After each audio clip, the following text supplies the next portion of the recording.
Welcome again, Virgo. This is the month of June 2024. I'm Dadhichi from astrology.com.au. Welcome to those of you that are new. If you have a look here, I've animated the chart.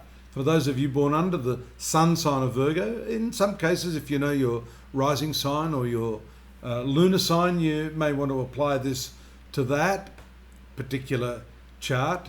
But this month, I want you to pay special attention to this upper part of your horoscope.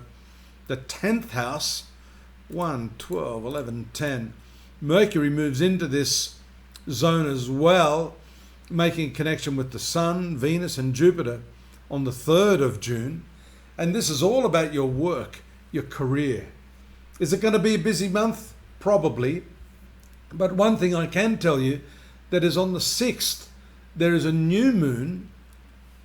That is when the moon in its transit makes a conjunction with the sun here also in this 10th house, signifying a complete turnaround, a new opportunity, a new chapter. So what does that mean? It could mean a new job for some of you. It could mean a new attitude to the work that you've been doing for some time. Generally, however, this does have a marked impact over time and shows us that you are set for a new chapter, a new opportunity in terms of the way you approach your professional activities. So that, you can see, is one of the primary areas. And could it be that with the transit of Mars there on the 9th into this 9th house, that studies, learning new methodologies, changing up your systems and procedures might have something to do with turning over this new leaf, this new chapter that we're talking about here in the 10th house. Could be.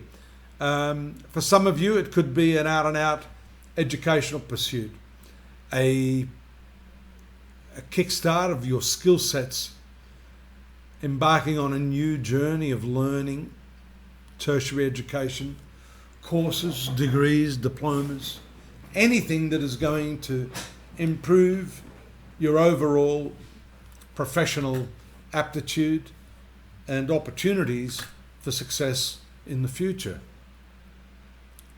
I haven't talked about your relationships. Your relationships are ruled by this 7th house. We've talked about this slow-moving Saturn, approximately 2.5 years, slowing down things there in that area of your life. And I think it's important to note that Jupiter, one of the main rulers of your relationships, is part of this 10th house stellium, we call it. Stellium is like a traffic jam of planets. Well, at least up until the 17th, where we see the exit of Mercury and Venus from that 10th house. And then on the 21st, the Sun will also move out of that zone, leaving your marital planet here. And if you take a look here, the full moon is going to impact your zone of love affairs, love and romantic opportunities. Maybe you're married, maybe you're not.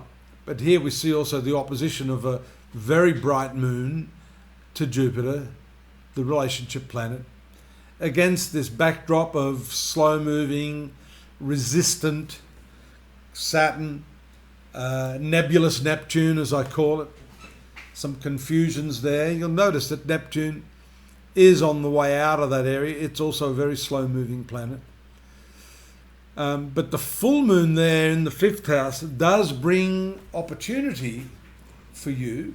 The 5th house is opposite this 11th house. So the 5th house is romance, love affairs. This is like